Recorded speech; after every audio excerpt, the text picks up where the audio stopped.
그 백제에 대한 얘기를 한번 하도록 하겠습니다. 백제의 성립부터 76쪽 가봅니다.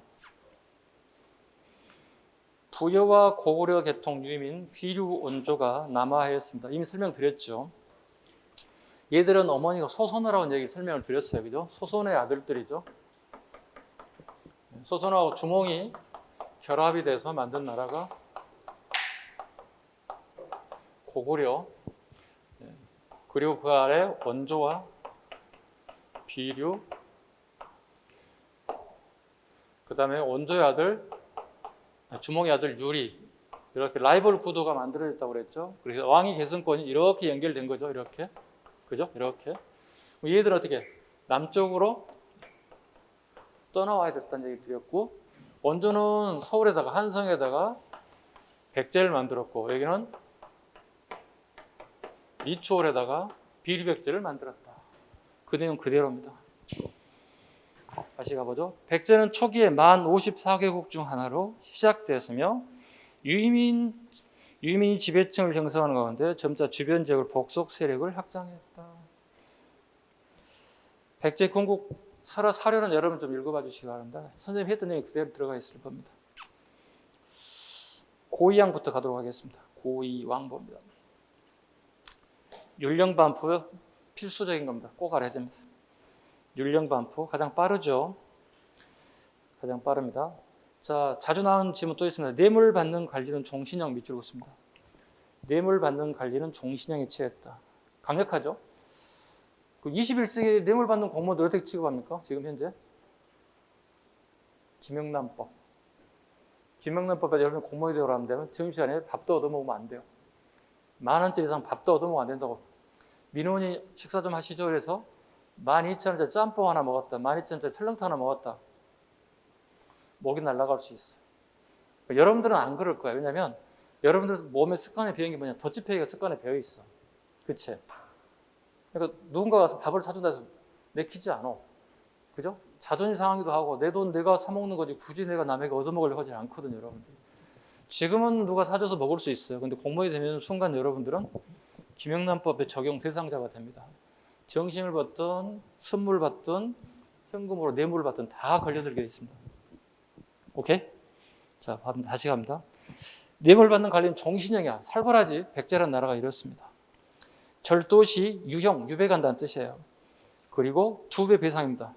일반 범죄는 일체기법입니다. 일체기법. 자, 뇌물 받는 관리. 그 다음에 관리들의 범죄는 일책 3법입니다. 일반인들은 일체기법, 관리들은 일책 3법입니다. 그 다음에 육자평 제도 갑니다. 육자평, 별표 갑니다. 육자평. 자평은 장관입니다. 6명의 장관이 있다는 겁니다. 6명의 장관이. 16관등제. 우리 보통 9급 공무원 8급, 7급, 6급, 5급, 4급, 2급, 1급 이렇게 가거든요. 우리 현재 체제는요. 근데 16관등제입니다. 자, 3국을 다 잡아야 되겠죠. 관등을. 고구려 백제 신라. 고구려 14관등 또는 10여 관등. 고등학생들이 보는 국정교과서는 10여 관등. 우리 공무원 교재에서는 14관등, 16관등, 17관등. 이거 암기해버리세요. 14, 16, 17이에요. 앞글자만 따면 되겠지. 고구려 백제 신라 14, 16, 17. 14, 16, 17 잡으시면 돼요. 14, 16, 17. 달랑달랑 하는 것보다 하나 딱 통으로 잡아주면 되게 기억력이 오래 갈 거예요. 그 다음에 공복제도 갑니다. 가장 빠르죠. 고이왕 때 자비청입니다. 공복제도.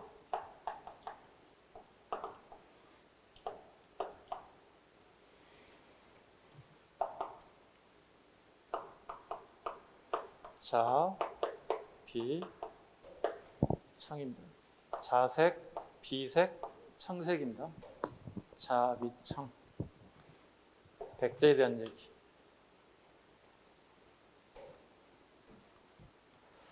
신라 것도 한번 볼까요? 신라는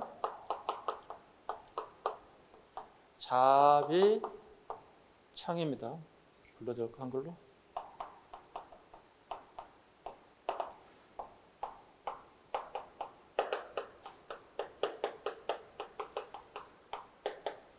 이것도 어떻게 보면 암기사항이 되겠죠, 여러분들한테는.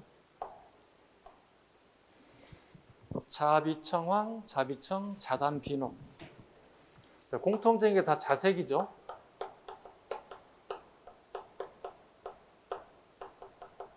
자색은 검붉은색, 검붉은색. 단은 붉은색, 붉을단자, 붉을단자. 우리 가을 되면 단풍 든다는 얘기 많이 하지, 산야에 가면, 그죠? 빨갛게 단풍 들었던, 단풍잎이 빨개졌다는 뜻이죠, 그죠? 단풍 들었다 할 때 붉을단자 썼습니다. 이거 검붉은 검정색과 붉은색이 섞였다는 뜻이에요. 이 세 가지는 꼭 잡아두셔야 합니다. 백제, 고이왕. 신라의 율령반포 누구예요? 법조하신 분? 법통왕. 이것도 알아두셔야 되고, 요거 시험에 되게 잘 나오죠. 고려의 가장 폭군적인 강종에 대한 얘기. 하나, 둘, 셋, 넷 다 해야 돼. 매치가 다 돼야 돼. 세 개를 다 묶을 수 있어야 돼. 방법 뭐죠? 머리로 생각할 게 아니라 종이에 써보셔야 돼요. 계속 끊임없이. A4, 여러분 빈 노트에다가 계속 써봐야 돼. 그래야만 내가 이렇게 내 것이 되는 겁니다. 책 속에 있는 건 내 거 아니에요. 내 머리에 들어가야 내 것이 됩니다. 이어서 갑니다. 사료를 보셔야 됩니다, 여러분이. 3번 갑니다. 왕이 형제 세습이 싫었는데요. 고대우가 기반과 제도를 마련했다. 4번, 3, 4, 5번은 큰 의미는 없습니다. 여기서 고의양은 1번과 2번만 포인트를 좀 잡고 가셔도 될 것 같아요. 근초 갑니다. 근초.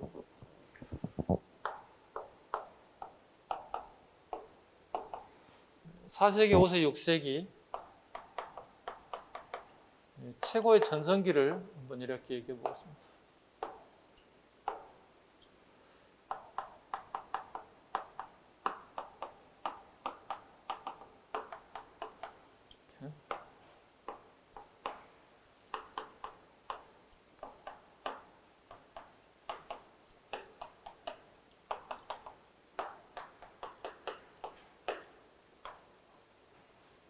이렇게 한번 적어볼까요? 이렇게.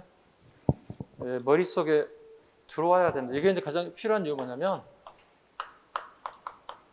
세계 3국의 나라를 가로놓기 문제를 출제가 된다면 내 머릿속에 저게 암기되어 있어야 돼. 제가 암기해 볼게요. 4, 5, 6, 100, 고, 신, 근초고, 광장, 진이거든. 기본적으로 내 머릿속에 4, 5, 6, 100고신이 들어와 있어야 돼. 4, 5, 6, 100고신이. 수업 시간에 가끔 이제 제가 소리 내서 한번 읽어보게끔 하거든요. 같이 한번 해볼게요. 제가 선창하면 좀 따라해 주세요. 우리 중학교 시절 한번 돌아가 봅시다. 예? 중학교의 추억을.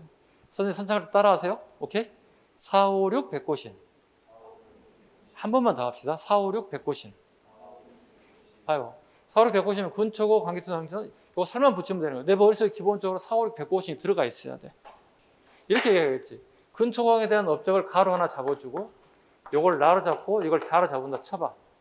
그죠? 아니면 여기다 버붕을 하나 더 넣을 수도 있겠지. 진흥왕 앞에다, 그지? 그리고 여기는 넣은 다음에 어떻게? 이 5세기 강개토에 대한 장수왕에 대한 내용을 여러분이 선택지를 고르라고 아주 기본적인 문제를 물어볼 수 있다고. 오케이? 일종의 블렁크 문제, 가로넣기 문제야, 사이 넣기 문제야. 이런 문제 끊임없이 나오기 때문에 기본적으로 각 나라 하나만 가지고 묶으면 되게 쉬워져요. 고구려 하나, 백제 하나, 신라 되게 쉬워지죠. 앞에 왕들 순서가 가니까. 세계 3국의 나라를 묶어버린다? 고민스럽잖아요. 기본 틀은 이걸 잡고 있어야 돼. 4, 5, 6, 100고신. 왜? 근초광 전왕인지 후왕인지, 강개토왕 전인지 후인지, 그 다음에 진흥왕 전인지 후인지를 내가 기본적으로 내가 생각할 수 있어요. 하나 일단 남기돼 있으면. 자, 됐죠? 근초왕 가보겠습니다. 왕위를 부자세습으로 바꿨다. 이거 왕권이 강화됐다는 얘기가 되는 거야. 형제세습에서 부자상승은 왕권이 강화됐다는 얘기. 진씨를 왕비족으로 삼았다. 남으로는 마한을 정복, 북으로는 평양수로 별표. 별표하되 거기다 접어야 돼요. 여기다가 뭘 적냐면 빈출 적어요. 여기서 빈출. 자주 출제되는 지문이라는 뜻이에요. 빈출이란 말은 우리 공무원 시험, 한능검, 뭐 수능 모든 공무원 시험을 포함한 모든 한국사 시험에 자주 뜨는 지문 중에 하나라는 뜻이에요. 빈출 적어요. 여러분과 저번에 약속이야. 빈출. 자주 출제 빈도수가 높다 이런 뜻이에요. 남쪽으로 마을 정복. 여기서 말하는 남한은 뭐냐면 오늘날의 영산강 일대예요. 그러니까 강주광역시, 나주시, 목포시 적어놔. 여기다가 영산강 일대 적고 가로 열고 광주광역시, 나주시, 목포시 일대라고 보시면 돼요. 오늘날의 서해안 지역이에요. 그럼 오늘날 구체적으로 전라남도 지역이라고 봐야 되겠지. 이 지역을 안정화시키고 위로 올라가야 되는 거야. 그거를 공격하고 남쪽을 공격을 하지만 이미 늦었지. 왜?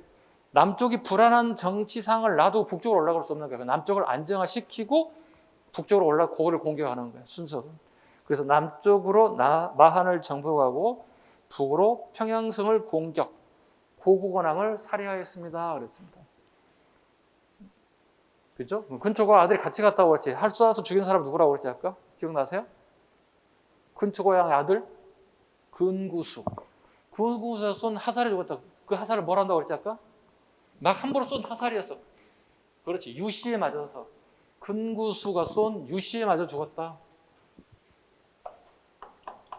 아들입니다. 훗날 왕이 되죠. 함부로 쏜 화살에 맞아서 상대국가 왕을 고구마를 죽게 되었다. 4세기 상황이에요.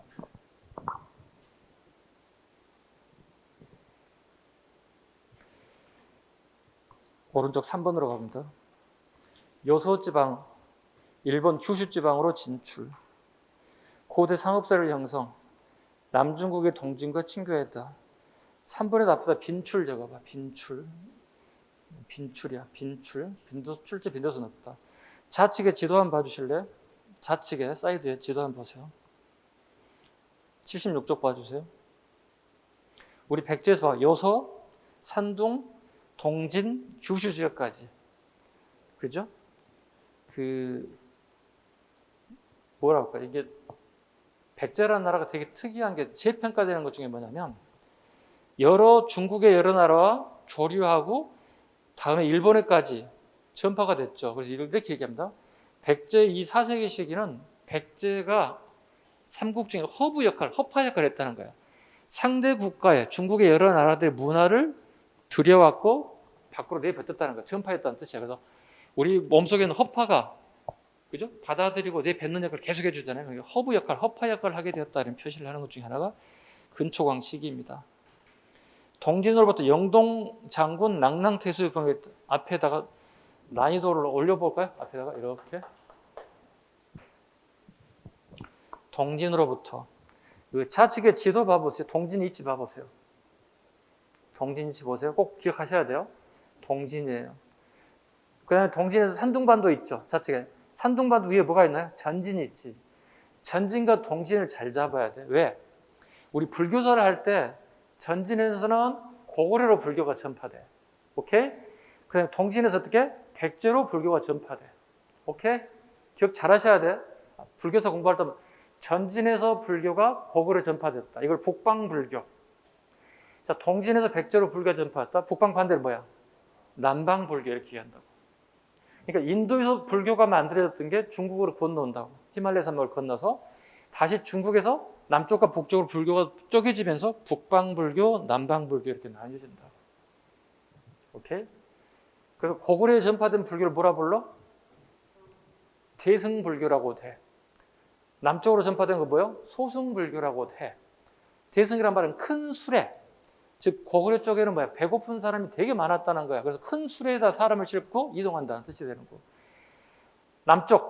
남쪽은 우리가 알다시피 한강이나 뭐 어떻게 한다. 기후가 좋아서 생산량이 되게 많죠. 배고픈 사람이 많을까 적을까? 적어요. 작은 수레만 있어도 된다는 뜻이에요. 이걸 소승불교라고 불러. 다르게 표현하면 대승불교는 스님들이 중생구도에 되게 노력을 많이 해야 돼. 배고픈 사람들을 구해야 돼. 남방불교는 못해. 배고픈 사람이 별로 없어. 다 스스로 다 해결하고 있다고. 본인의 해탈에, 수행에 더 진려갈 수 있다는 거예요. 이게 소승불교라고 불러요. 그래서 전진과 동진 있지 잘 잡으라고. 이치 자체가 어떻게 북쪽이고 남쪽이잖아. 북방불교, 남방불교, 대승불교, 소승불교. 불교 살 때 또 할 거야. 오케이? 다시 갑니다. 교재 또 갑니다. 6번 갑니다. 5번이군요. 박사 고흥이 서기를 편찬했다. 전해지진 않죠. 전해지진 않지만 이게 가장 빨라요. 역사 중에. 이게 삼국의 역사 편찬 중에 가장 빠른 게 백제. 그 다음에 6세기 신라. 그 다음에 7세기 시작되자마자 고구려. 그러니까 4세기, 6세기, 7세기 순서예요. 하나 더. 역사책이 편찬됐다는 얘기는 뭐가 되냐면 나라가 부강하게 됐다. 강력해졌다는 뜻이에요. 더 쉽게 얘기하면 먹고 살만해졌다 이런 뜻이에요. 자, 봐봐. 우리 대한민국 현재 어떻게 한국 국사에 대한 역사에 대한 열풍이 불어. 강풍이 불어. 열풍이 아니라. TV 틀면 뭐 최태원 선생, 뭔 선생 나와주니 맨 역사 얘기하잖아. 그리고 거기 참여했던 사람들 되게 역사에 관심을 많이 표현하잖아요. 그러니까 사람들이 먹고 사는 부분을 떠나게 되면 역사에 대해서 되게 관심을 많이 갖게 돼요. 역사에 대해서. 그 다음에 관심 가진 게 어딜까? 우리 집의 조상들의 내력을 관심을 가져. 우리 조상이 누구였지? 우리 아버지 누구고? 다 알잖아. 우리 할아버지 누구지? 그럼 할아버지 이때는 누구지? 이렇게 가는 거예요. 내가 밀양박씨인데? 내가 경주세씨인데? 우리 족보는 있나? 막 관심을 갖기 시작해요, 여러분들. 지금은 관심 없어요, 여러분들. 20대니까. 근데 22번, 30대 넘어가잖아. 결혼할 나이 되잖아. 이제 궁금해져. 왜? 상대방의 장인이나 처가댁에 가서 물어보거든. 그래, 무슨 박씨인가? 밀양박씨입니다. 어디야? 경주 최씨입니다. 어디야? 뭐, 경주 김씨입니다. 뭐 이렇게 물어볼 거 아니야? 그럼 몇 대 손이야? 알고 가야지. 부모님 만날 때 최소한 점수 깎이잖아. 그 정도는 알고 가야지. 자기 집안 내를 든다. 좀 있어봐 이러면 그때가 올 거야. 선생님 얘기한 내가 그때가 됐네? 그거예요. 다시 가봐요. 6번. 일본의 문화를 전파. 아직기는 한자. 일본 아스카 문화의 시조라 할 수 있다. 그러니까 아스카 지역에 우리 삼국의 문화가 건너갔는데 백제 사람은 이걸 전파했다는 뜻이 되는 거야. 왕인 박사는 논어와 천자문을 처음 전파했다. 참고로 이 왕인 박사에서 왕씨는 백제식의 왕씨는 존재하지 않아요. 결국은 역사학자들이 의역을 하게 되면 이 사람은 백제계 사람이 아니라 중국이 아마 기하족일 가능성이 크다고 보는 거예요. 왜냐하면 왕건 나올 때 다음에 나와야 왕씨가 나오는 거든. 왕건이 나오기 전에 왕씨는 존재하지 않았어요. 그럼 결국은 중국 기하일 가능성이 크다는 거죠. 썰이에요, 썰. 확증은 아니고 썰이니까 그 정도 잡으시면 돼요. 잡으셔야 됩니다. 이렇게 우리 백제 문화를 일본으로 전파됐다. 이 시기에 아스카 문화라고 한다. 한자로는 비조라고 그러죠. 그 지역이 일본 지역이야. 예를 들어 다른 나라가 우리나라 문화를 전파했다고 하면 인천으로 무슨 문화를 전파했다. 부산으로 무슨 문화를 전파했다. 그런 의미를 가지고 돼. 아스카 지역으로 백제 문화가 전파되었다. 칠지도 밑줄 긋고 빈출 적습니다. 빈출. 칠자경, 구리거술. 일본에 전파했다. 즉 백제 문화가 일본으로 전파된 모습들입니다. 칼하고 구리거울, 칠자경이 전파되었다.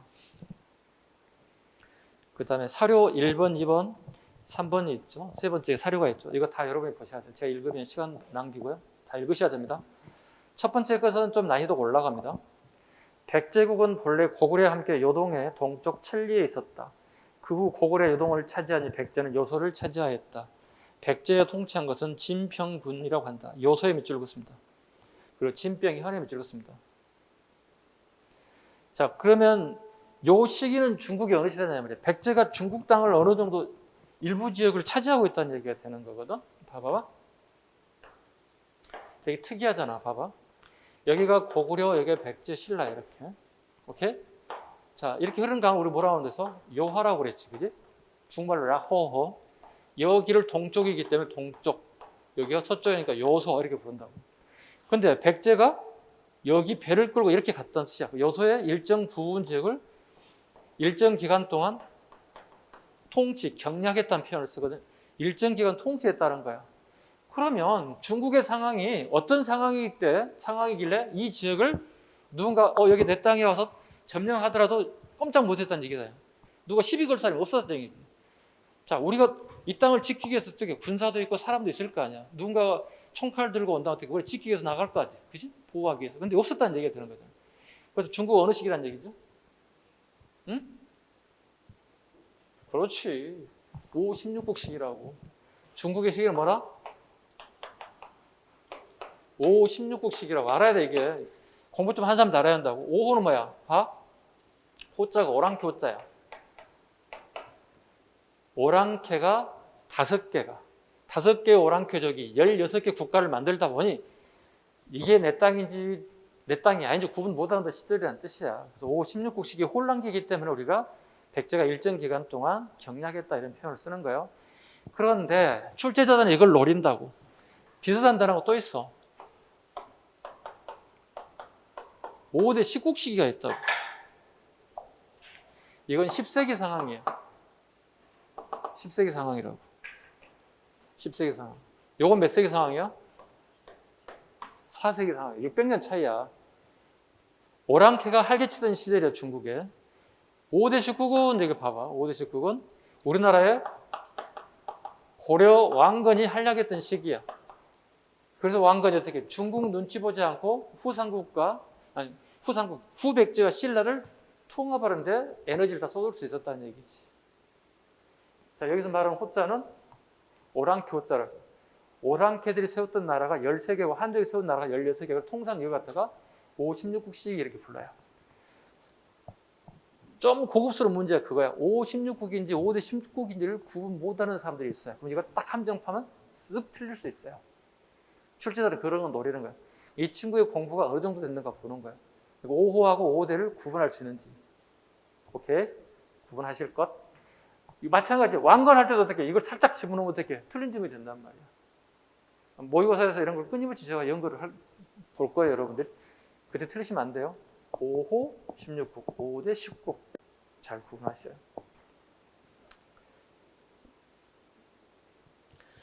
그 다음에 침략으로 가겠습니다. 침략. 근구수의 아들, 근초고 왕의 아들이 근구수야, 그지? 네, 보세요. 근구수의 아들로 중국 진날의 조공을 바쳤고, 그게 중요하지 않아. 자, 이번에 동진의 승려 마라넌타로부터 385년 한산의 절을 창건하고 9개월에 사망하였다. 자, 왕은 재임 기간이 385년, 1년이야. 세상에 1년 재임하고 역사책에 모든 역사책에 나오는 왕은 딱 유일해. 침략왕이야. 고구려백 신라 무지무지한 많은 왕들이 있어도 1년 재임하고 나오는 왕이 거의 없거든요. 특별하지 않은 왕. 침략왕은 불교 때문에 나옵니다. 동진 밑줄 보시고 동진 이치 잡으시면 되겠죠, 머릿속에. 동진 이치. 남쪽이에요, 북쪽이에요? 남쪽이야. 그럼 북방불교, 남방불교야. 남방불교 적으면 되겠죠. 남방불교가 들어왔다. 대승불교야, 소승불교야? 소승불교야. 소승불교는 뭐야 도대체? 내 개인의 해탈을 우선으로 하는 종파를 소승불교라고 불러. 오케이? 자, 다시 갑니다. 아신앙 보겠습니다. 396년 고구려 강개태상의 공격을 받아 한성을 함락당하고 영원히 노객이 되겠다는 명세를 밑줄로 씁니다. 영원히 노객이 노예가 되겠다는 뜻입니다. 왕이 상대 국가의 노예가 되겠답니다. 그 반대 국가가 누구냐 물어보면 왕은 강개토 대왕이에요.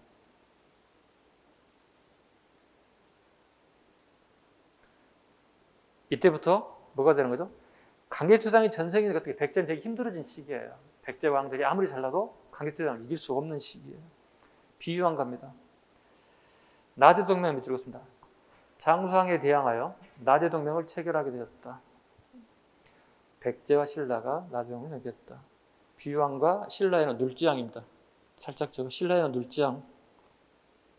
신라의 눌지왕과 나제동맹을 체결하였다. 장수왕의 남하에 대해서 즉 한강을 뺏길 수는 없다 생각하는 거예요. 계로왕 갑니다. 별표 갑니다. 별표 하나. 부기가 어딘 줄 아시겠죠? 계속했죠. 부기의 국서를 보냈으며 거절당했다. 국서 이걸 뭐라 부르죠? 뭘 보내달라는 얘기죠? 군사를 보내달라는 얘기잖아요. 그죠? 군사를 보내달라는 얘기. 이걸 뭐라 불러요? 한자로? 세 글자로? 예, 걸사표라 불러요. 예. 표가 들어가면 어느 시대를 막론하고 무조건 예교문서야. 예교문서. 걸은 구걸한다는 뜻이에요. 구걸한다는 뜻이에요. 사는 스승사자야. 우리나라가 되게 어려운 상황에 처했습니다. 당신네 국가에 군사를 우리에게 좀 보내주신다면 당신을 내가 스승으로 모시겠습니다. 이렇게. 우리 스승의 중요한 의미는 뭐냐면 우리 군사부 일체라는 단어를 써요. 유교에서, 유학에서. 군사부, 군주와 스승은, 아버지는 한 몸이란 뜻이야. 같은 레벨로 본다는 얘기야. 근데 여러분 저를 한 몸으로 안 보지. 여러분 아버지와 같이 안 보지. 선생님 우리 아버지는 아버지, 선생님이잖아. 이렇게 하나로 봤더니 군사부, 군주와 스승과 아버지는 같은 레벨이란 뜻이야. 걸사표를 요구했다. 다시 가봅시다. 부기에 국서를 보냈으나 거절당하였고 장수왕에게 아차산상에서 전사했습니다. 부기는 왜 거절했을까요? 장수왕이 어떻게? 외교 관계가 기가 막혔잖아요. 그죠? 아버지 강제수양은 공격의 대상이 됐지만 장수왕은 어떻게? 나는 아버지와 다른 정결 펼쳤잖아요. 뭐 받다 바쳤다고 그랬어? 초공. 그 다음에 송과 외교 관계를 통해서 부기를 견제하고 있었잖아요. 북이 뭘 수출했다고, 아니, 송이 뭘 수출했다고 그래서? 말하고 무기류. 말은 가장 중요한 군사 무기가 되죠. 기동력을 자랑할 수 있는. 거부했다. 북에 국서를 보냈습니다. 내용이 뭐였습니까? 기억하세요? 우리 아들은 뭘 보내겠다? 왕이 매일 타는 마곡간의 말에 사는 똥을 치우는 사람을 보냈다. 우리 이쁜 딸내미를 뭘로 보내겠다?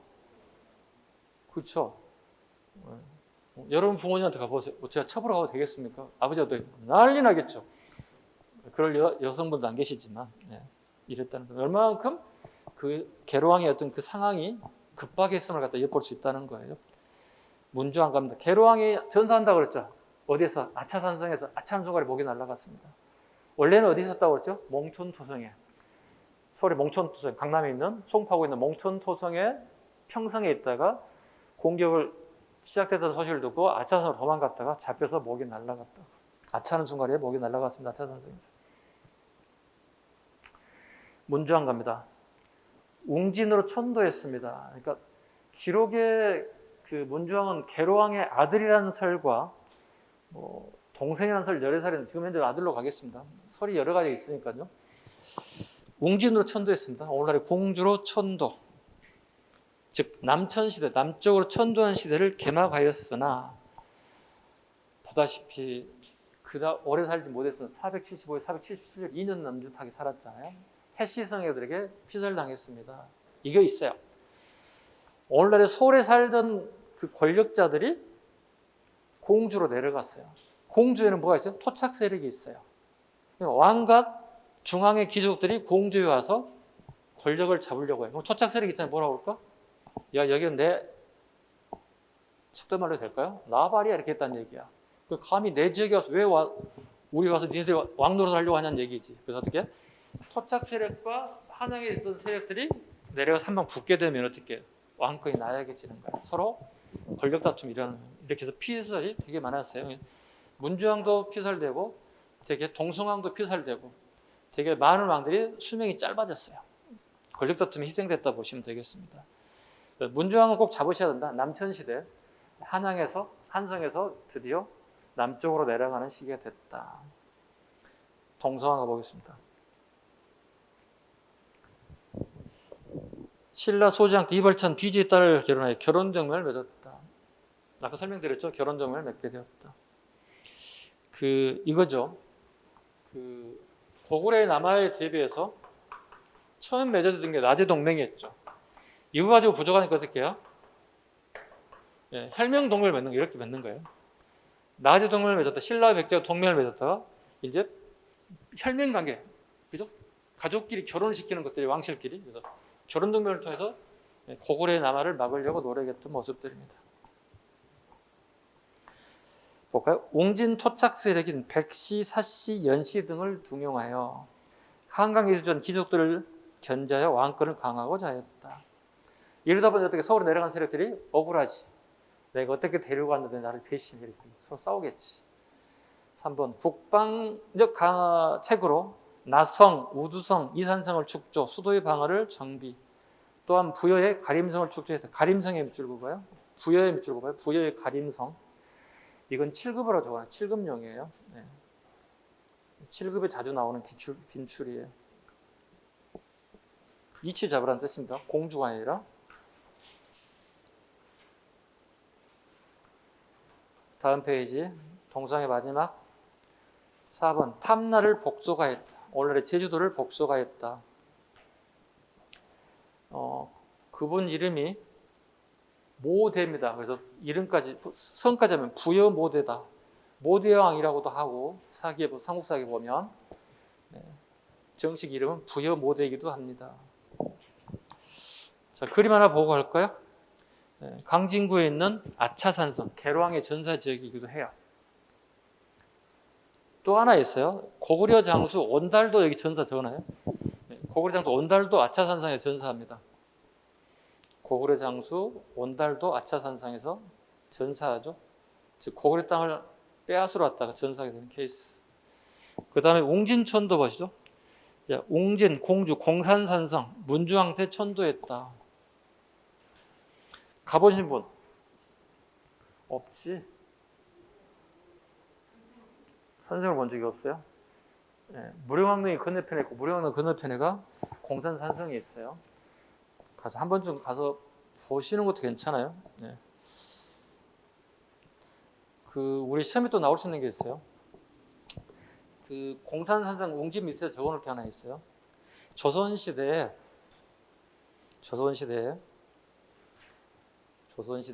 이괄의 난이 발생하자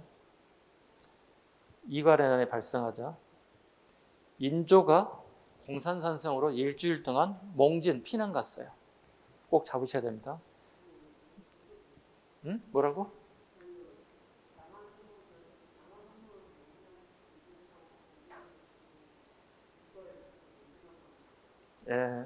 그래서 공부하는 거예요, 선생님하고. 됐어요? 이괄현한테 여기 일주일 동안 숨어있다 온 사람이 속된 말 우리 전문 용어로 쫄았어요. 왕이 쫄았어요. 이런 게 시험에 나온단 말이야. 그러니까 요즘에는 지역하고 시대하고 왕을 묶어서 출제되는 경향이 있단 말이야. 되게 어려워지는 겁니다. 다시 갑니다. 백제 중흥으로 가보겠습니다. 자, 좀 지우고 갈게요.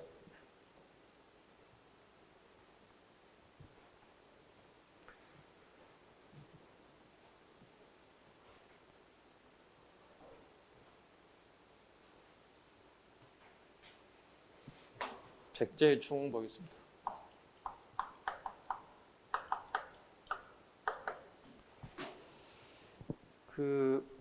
백제가 중흥이라는 얘기는 앞에 이거 봐봐. 그러니까 백제가 되게 약해졌다는 의미예요, 중간에. 그죠? 백제가 되게 잘 나갔던 전성기가 있었다는 얘기지. 이렇게 되겠지, 그지? 전성기는 근초광 때라는 얘기지, 그지? 아까 4, 5, 6, 100곳이 외웠으니까. 그 이후에 어떻게 왕권이 국력이 되게 쇠락했다는 거야. 그리고 난 다음에 다시 6세기가 접어들면서 4세기, 5세기, 6세기라면 요 시기가 이렇게 이게 다시 올라간다는 뜻이에요. 중흥의 시기. 다시 르네상스가 왔다는 거예요. 중흥의 시대가 왔다는 뜻이지. 가끔 우리가 일반적인 용어를 설명할 때 르네상스야. 르네상스라는 얘기가 다시 잘 나가는 시기가 됐다는 뜻이 되는 거예요. 이게 지금 무령왕 시기를 얘기하고 있는 거예요. 이 흐름이야. 그러니까 근초광 나오고 그다음에 중간에 뭐 계로왕 나오고 이런 사람이 뚝 떨어지고 다시 백제가 무령왕 시기에 되살아나는 시기가 됐다는 뜻이에요. 우리 조선을 아직 공부하지 않았지만 조선시대 최고 전성기는 세종대왕 세조 때죠. 성종 때까지 15세기 중후반이죠. 그리고 16세기, 17세기 쫄딱 망하죠. 나라가 되게 약해지죠. 그리고 다시 어떻게 영종조 시기가 되면 뭐가 되는 거야? 르네상스라고 그런다고. 그럼 어떻게 될 것 같아요? 딱 머리에 들어오잖아? 야, 그럼 15세기는 어떻게 왕들에 대한 정치, 치적이 되게 시험 잘 나올 것 같고 16세기, 17세기 어떻게 치열하게 당파 싸움하는 게 치열하게 잘 나올 것 같고 18세기에서 보면 어떻게 이영조, 정조, 업적 비교해서 되게 잘 나오고 딱 나오지 않아? 딱. 그렇지? 큰 그림이 그려지잖아. 아, 시대가 이렇게 딱 나오잖아. 백제도 이렇게 나오잖아. 거의 이런 게 뭐라고? 가로넣기 문제라고 블렁크 문제가 나온다고. 오늘 블렁크 문제 있었나? 없었지. 다음 시간에 나올 거야. 다음 시간에 분명히 이제 블렁크 문제를 만들 거야. 가로넣기 문제 나올 거야. 시대를 여러분 읽는지. 틀려도 괜찮아. 맞으면 좋지만 틀려도 괜찮아. 그걸 통해서 내가 공부를 한 번씩 더 되짚어 보는 거야. 아, 이렇게 나오면 내가 틀리는 거 맞는 거 보시라는 거야. 자, 무령왕 가보겠습니다. 동성왕을 살해한 백씨를 숙청했다. 이 백씨는 뭐냐면 동성왕의 경호실장이었어요. 가장 믿었던 경호실장에게 암살당한 인물이 안타깝게도 동성왕이었던 거예요. 그걸 어떻게 국가가 엉망진창됐을 거 아니야. 왕이 암살당했으니까. 그 바톤을 물려받은 사람이 무령왕이에요. 그래서 왕이 되자마자 제일 먼저 할 일이 뭐야? 모반을 깼던 백씨를 죽여야 돼, 살려야 돼? 죽여야 돼. 1년 넘도록 산에 올라가서 운거하면서 저항했던 사람을 갖다 제거하기 시작하는 거야. 그게 무령왕이었던 거예요. 22담로 난이도 낮은 빈출 적어. 중딩도 알아, 중딩 문제도. 이제 믿을 수가 없는 사람을 갖다가 왕족을 지방에 파견하는 제도입니다. 지방 누구도 믿을 수가 없어요. 왕족들을 지방으로 파견해서 지방까지 행정을 딱 잡아버리겠다는 뜻이에요. 빈출인데 난이도가 더 낮아요. 중등도 풀 수 있어요. 22담로라고는 특별행정국을 설치, 왕족을 파견해 지방 세력을 견제 통제했다. 양갈 겨울의 별표, 빈출. 중국 남조에 양의 사신을 파견하여 예교 관계를 강화하고 양으로부터 백주장군, 영도장군, 별표 한 5개 잡을까요? 빈출인데 별표 5개 다 맞아야 돼. 하나하나 다 잡아야 돼. 중국의 남조에 동그라미 쳐. 가끔 북조라고 말장난치는 사람들이 있어. 우리 아까 수업 시간에 배웠던 거 있지. 이진남 북조. 이 나라 진나라. 그죠? 조선의 후손들이 태운 나라라고 그랬지. 누구하고? 사마영. 사마시성 가진 사람들 힘을 받아서 세운 나라가 이 나라라고. 이초고를 통일한 인물이라고. 그죠? 우리가 알고 있는 뭐 유비간호 장비는 끝난 인물들이고 그 똑똑한 인물들은 중국을 통일하지 못하고 이 아저씨가 통일했다. 그럼 조조의 후손들을 데리고 통일했다. 조조는 통일 보지도 못하고 죽었다고. 근데 얘들이 어떻게 했다고? 되게 못난 이들이라고. 능력 없는 애들이 왕이 되면 어떻게 해? 그 옆에 있는 애들이 이거 봐라. 내가 뺏어도 되겠는데 이런 생각이 든다는 거야. 그 뺏어버렸다고. 그래서 사마시대에 세운 나라가 뭐라고 아까 얘기했다시피 진나라라고. 그 진나라가 망한 이유가 뭐라고 그랬어? 친하를 똑똑한 애를 뽑아서 요소에서 비치는 게 아니라 우리 사돈이 팔촌까지 다 데려섰다는 얘기야. 너 무슨 장가래? 너 무슨 장가 막 썼다는 얘기야. 그럼 그거 능력이 없는 거잖아. 그러면 능력이 없으면 이건 나라가 제대로 돌아가겠어요? 그래서 얼마 가지 않으면 망할 수밖에 없어. 그래서 털어져 나온 나라가 동진과 북이 송, 제, 양, 진으로 나온다고. 이 시기를 남조라고 이 시기를 뭐라 한다? 북조라 한다. 그래서 뭐래? 합쳐서 위진, 남, 북조식이다. 그럼 봐. 지금 얘기한 양나라잖아. 양나라는 북조라고 하면 돼, 안 돼? 안 되잖아. 남쪽의 왕조 국가잖아. 남조는 나라 이름이 아니야. 남쪽에 있는 왕조 국가 요 나라라는 뜻이야. 북조가 아니라 남조의 양나라 통계했다. 정확하게 잡으라고. 암기사항 아니야. 아까 우리 중국에서 잠깐 아웃라인 쭉 잡았잖아. 그죠? 쫙 훑었잖아. 요거 함정 되게 많이 팔 거니까. 이렇게 하고도 다음 모의고사 틀리면 안 돼. 선생님 뭐라고 넣을 것 같아? 남조가 아니라? 살짝 말장난 할 거 아니야. 찾으라고. 오케이? 그게 공부야. 그리고 모의고사 되게 많이 틀어야 한다. 그 선생님 모의고사 너무 부족해. 선생님 카페 와서 그냥 털어가라고. 무지하게 몇백 문제 있으니까. 카페 돌아본 사람 있어? 한 사람? 아, 그러니까 100점 맞잖아. 되게 처음에 고생 많이 했어, 선생님한테. 그지? 그렇지 않아? 고생 많이 했어. 어쩔 땐 100점 맞고, 어쩔 땐 반투 맞고, 그지? 시간이 해결해줘.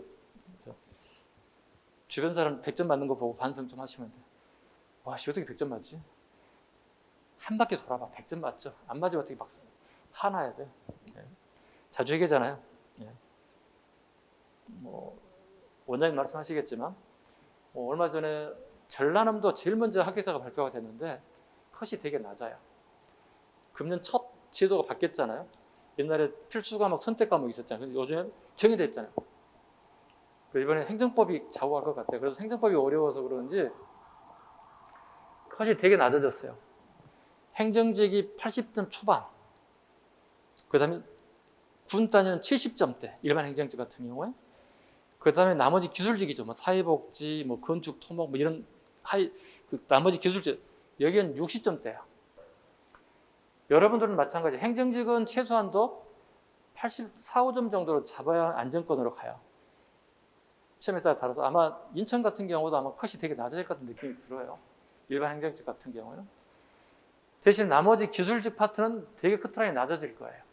60, 70까지 떨어질 거예요. 좀만 해봐. 합격할 수 있어. 평생 먹고 살 수 있어. 그죠? 평생 먹고 살 수 있으니까 좀만 열심히 해봐봐. 대신 나중에 합격권에 들기 위해서는 내년까지 피나는 노력을 하셔야 돼요. 그냥 말로 먹는 거 하나도 없어. 네, 하나도 없어. 아까 우리 친구한테 얘기했지만 엉덩이 싸움이야. 진득하게 앉아서 공부하는 시간을 많이 가져야만이 합격할 수 있습니다. 1시간하고 2시간, 3시간 놀면 아무 의미가 없습니다. 그죠? 한 5시간, 6시간 하고 한 30분 쉬었다가 다시 하고. 이걸 힘들지만 계속 반복적으로 하셔야 한다는 뜻입니다. 이 앞전에 서도 얘기했습니다만 집에서 공부하는 사람 제일 먼저 할 게 뭐라고 그래서 침대 빼라고. 침대에 있으면 절대 공부 안 된다. 침대가 나의 몸을 편안하게 해주지 공부 안 돼요. 그래서 내가 공부할 수 있는 방법, 내 몸을 불편하게 만들어야만이 공부할 수 있는 시간을 많이 확보한다는 거예요. 형 방에다가, 동생 방에다가, 없으면 거실에다가, 아니면 부모님 방에다 침대 갖다 놔. 땅바닥에서 자라고, 불편하면 작게 자고 빨리 또 공부한다고.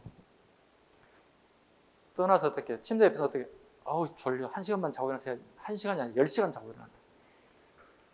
왜? 침대가 되게 편하고 내가 1년, 2년, 10년 동안 썼던 침대거든. 되게 편하거든. 깊은 잠 든다고. 공부 망치는 거야, 이거. 자, 유념하시기 바랍니다. 자, 이어서 가보겠습니다. 4번. 일본의 다냥이와 고안물 파견을 교류했다. 그 다음에 양날의 사신을 보내 고구려를 깨뜨려 다시 동해의 강국이 되었다 표현했다. 별표 한 3개 가고요. 빈출, 최근 빈출 저거. 최근에 자주 나온 빈출이다. 옛날 빈출이 아니라 최근의 빈출이다. 드디어 백제가 살아났다는 걸 보여주고 있어요. 대가의 압박, 제방 축조, 8번의 무령왕릉의 별표 5개, 빈출. 모든 시험에 나온다. 자, 무령왕릉은 별도로 따라가겠지만 대략적인 한번 보겠습니다. 1971년에 발견됐다. 연도도 한번 출제가 됐어요. 1971년 잡아야 돼요. 71년입니다. 이건 박정희 유신정부 시작쯤에서 발견된 거예요. 그래서 정치적으로 약간 악용했던 부분이기도 해요. 왜? 모든 사람들이 박정희 대통령의 장기에 대해서, 장기화 플랜에 대해서 거부감을 느낄 때 사람들이 시선을 싹 바꿀 수 있는 거예요. 백제 무령왕릉이 발견되면 막 터트리는 거예요. TV 매체, 친문에 막 터트리는 거예요. 사람의 관심이 확 달라지는 거예요. 정치에서 옛날 국가의 왕조 국가의 문화로 확 돌아가는 거예요. 관심을 멀게 할 수 있는 가장 좋은 방법을 썼던 것 중에 하나입니다. 공주 송산리 잡아야 됩니다.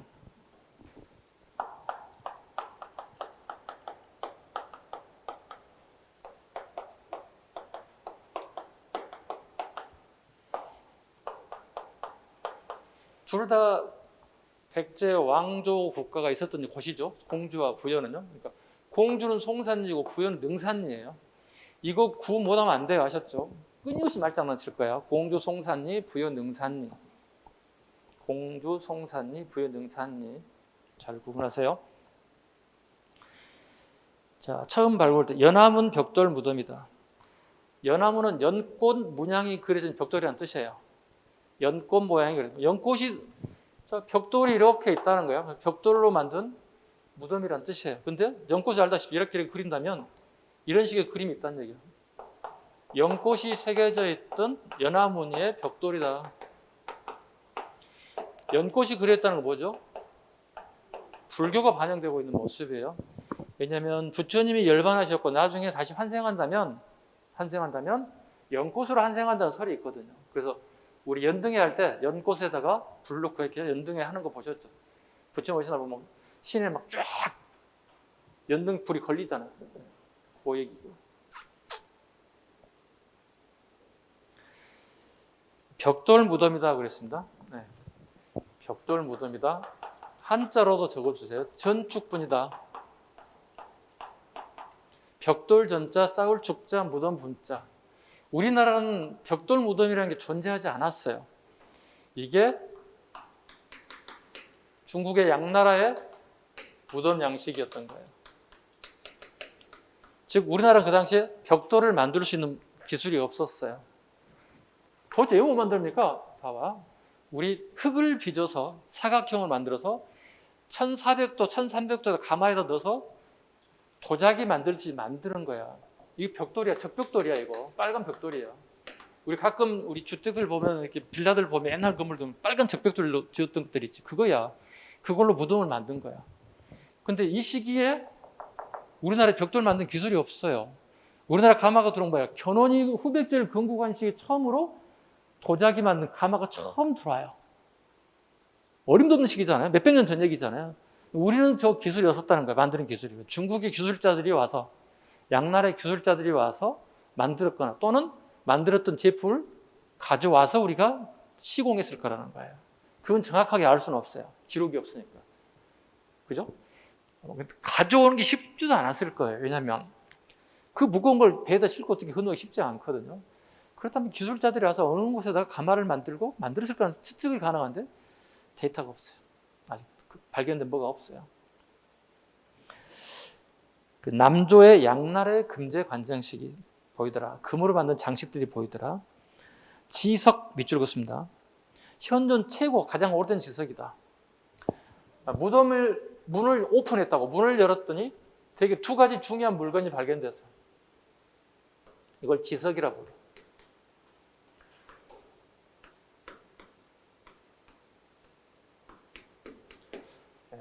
상상의 동물이 하나 같이 발견됐어요. 지석에 여기에 본인 이름이 처음 등장했어요. 본인 이름을 부여사마라고 기록해놨어요.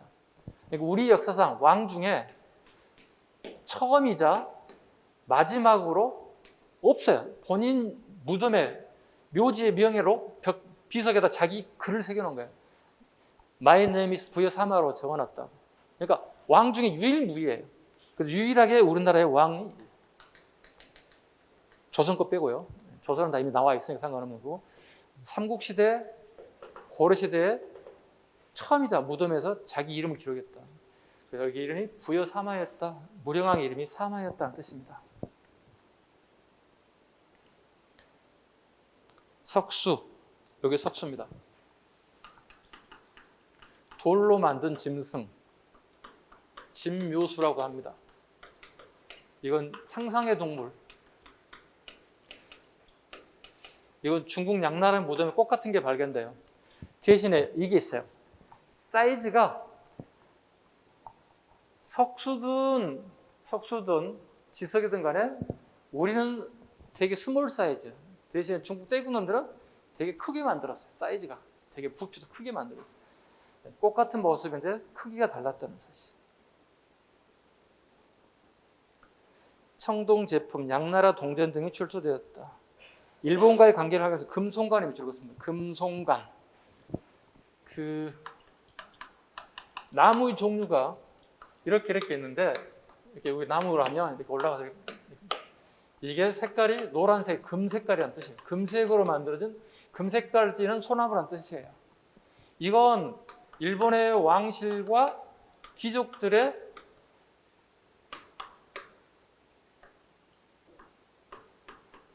관으로 쓴 가장 고급스러운 목재였던 것이에요. 근데 이 관이 백제에 건너와서 무령왕과 무령왕비의 간으로 사용됐다는 뜻이에요. 다르게 표현하면 백제와 일본의 관계가 되게 우호적이었다는 사실을 증명할 수 있다는 겁니다. 그렇죠?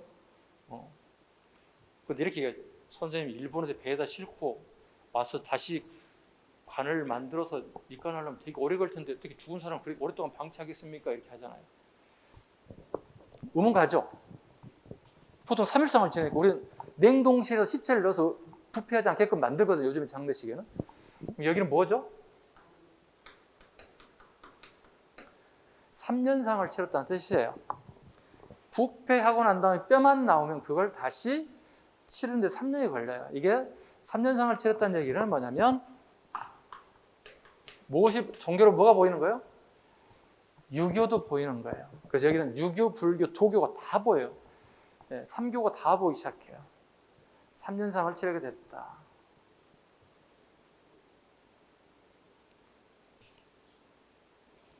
성황 갑니다. 사비로 천도, 국홀 남부레다, 별표 한 3개 갑니다. 시험에 너무 잘 나오는 내용입니다. 왜일까요? 공주 잘 나와도 왜 부여로 옮겼을까요?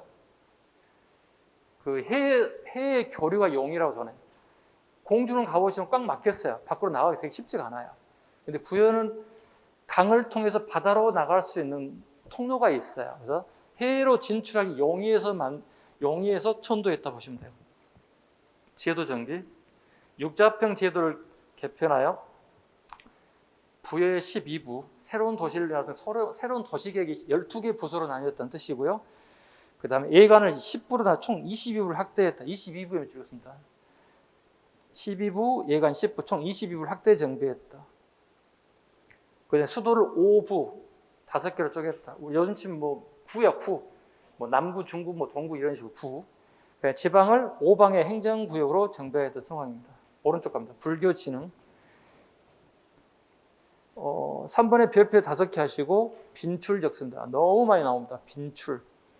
겸익을 등용, 불교를 장려하고 노리사치가 일본에 보내 일본의 불교와 불상을 전파했다. 그래서 성황이에요. 성황이에요. 이룰 성자가 아니라 성수를 성자를 써요. 성스러운 일을 되게 많이 했다. 종교적인 일을 되게 많이 했다. 오케이?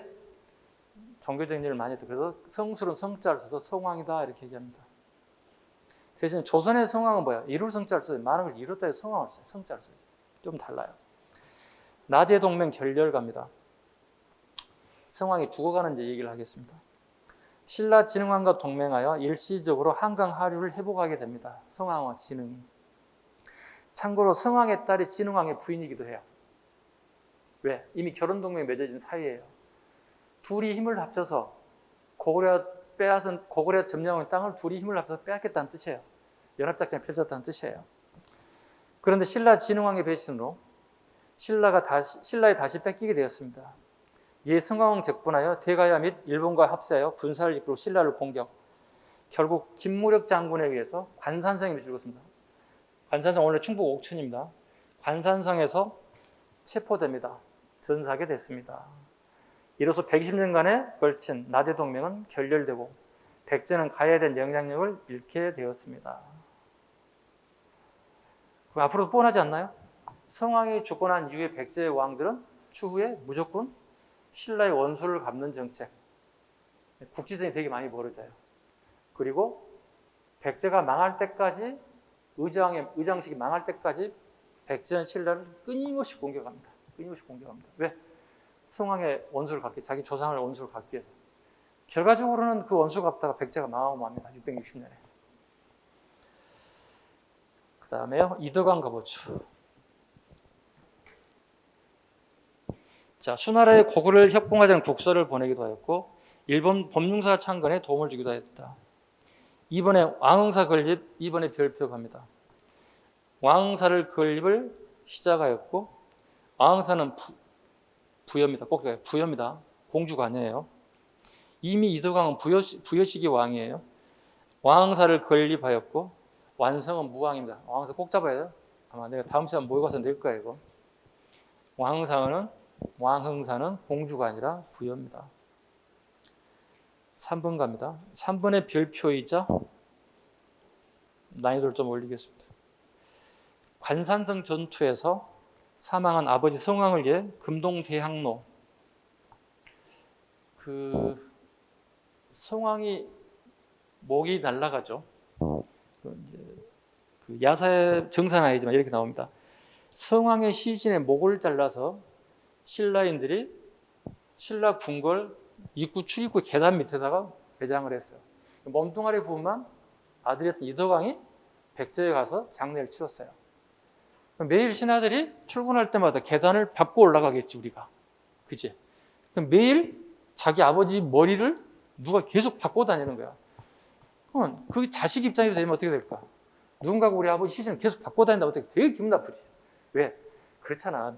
이 무덤이라는 게 자기 부모님 무덤을 되게 관리를 잘하잖아. 우리가 성묘도 하고 가서 관리도 하고 그게 어떻게 보면 자기 부모에 대한 어떤 도리라고 생각하는 시기거든요. 유교의 가장 기본적인 도리인데 이렇게 되는 상황이라면 백제 입장에서 되게 열받을 일이잖아요. 속된 말로 얘기해서. 아니 매일 우리 아버지를 시신을 받고 다닌다고? 되게 기분 나쁘잖아요. 그래서 몸뚱아리만 다져다가 다시 장례를 치렀죠. 그래서 그 아버지에 대해서 되게 미안한 마음 때문에 금동 대향로를 만들어서 향로를 멋진 향로를 피워주겠다는 걸 만든 게 금동 대향로예요.